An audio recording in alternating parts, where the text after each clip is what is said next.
Hi, I'm Devin Sufer, and this is our business leadership interview project. So, we interviewed AG. He is the Deputy State Director of Energy, Land, and Minerals at the Bureau of Land Management in Colorado. His role is to oversee major decisions on oil, gas, renewables, and land. Because his work directly affects communities, counties, tribal nations, and environmental resources, ethics and public responsibility are central to every decision he makes. Speaking with him gave us all a clear perspective on what ethical leadership looks like on the federal level. My name is Isabella Serralde, and I'm doing Chapter 8, which is Dream.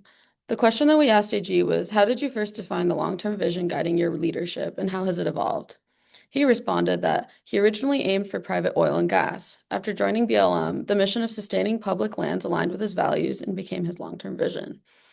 I think AG's vision is profound because it shows how a leader's identity evolves when their values evolve. His shift from pursuing private profit to pursuing public good reflects the idea that a leader's vision reshapes who they become, not just what they accomplish.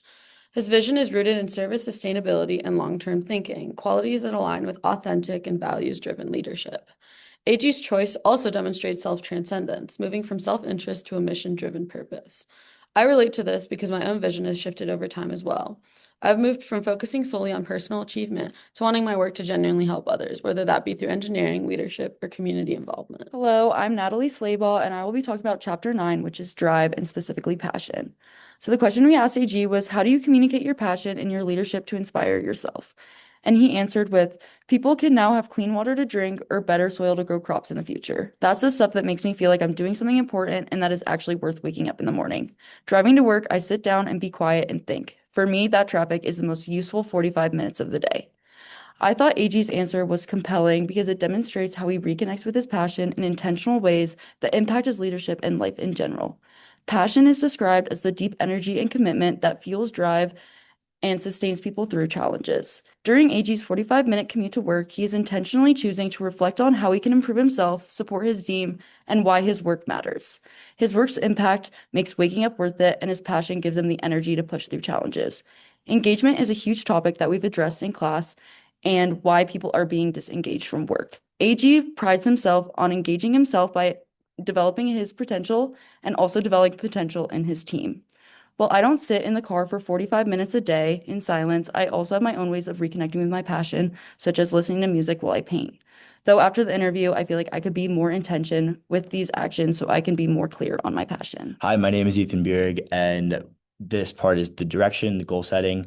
So the question that we asked AG was, have you ever had to adjust or let go of one of your goals in order to achieve something more meaningful? And then he answered by saying, the key is staying true to the core mission, adjusting timelines as needed. Sometimes that means delaying a land lease, sale to prioritize tribal constellations, and environmental review. So in government, priorities are always shifting, whether it's Congress, a new administration, or state level goals. So flexibility becomes part of the job.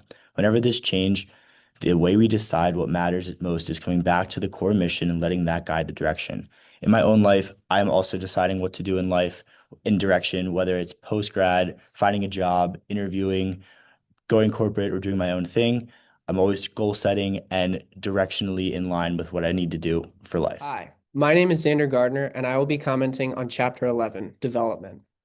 The question I asked AG was, when did you discover your talent for leadership, and how did it impact your personal and professional life? His answer was that leadership grows from real experiences, bringing people together, listening deeply, and making balanced decisions that reflect integrity and long-term purpose. I was fascinated by his answer that leadership often develops gradually through real experiences, not sudden moments. True leadership is about uniting people, listening to diverse perspectives, and making balanced decisions. His journey showed me how self-awareness can guide someone toward meaningful, mission-driven work. This interview with AG reminded me that my own leadership has also grown through real experiences in professional settings.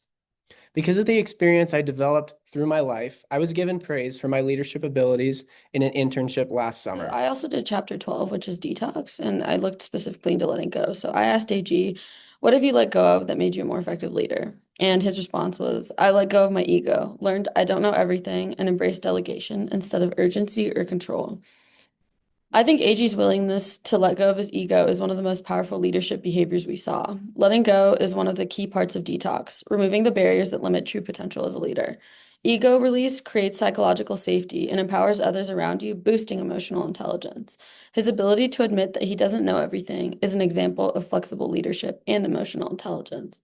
I resonate with this because in the past, I've had times where I've struggled to delegate work in groups. Instead of micromanaging, spreading the work and communicating to ensure a real goal improved our results and reduced our stress. AG reminded me that letting go is not weakness, but strong leadership. So, chapter 13 covers the concept of discipline, and I wanted to focus on consistency.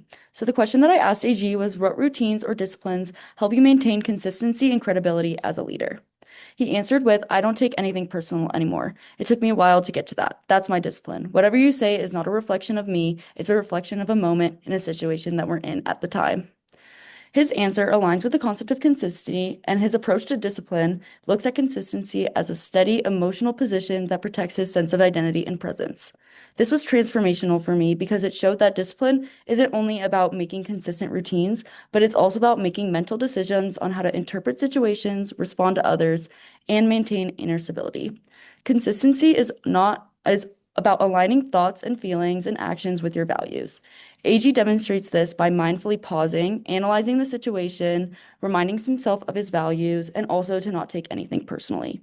This reflects a point in the chapter that obstacles come from the mind and that mindfulness is the bridge between motivation and discipline. I want to carry this into my professional and my personal life because I've always viewed consistency and discipline as a way to complete physical tasks.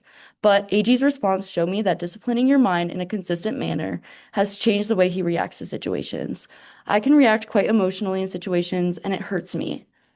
And AG has motivated me to practice disciplining my mind through consistency and mindfulness so that I can better react to situations. For our last chapter, we touched on Dharma, and this is the question I asked AG.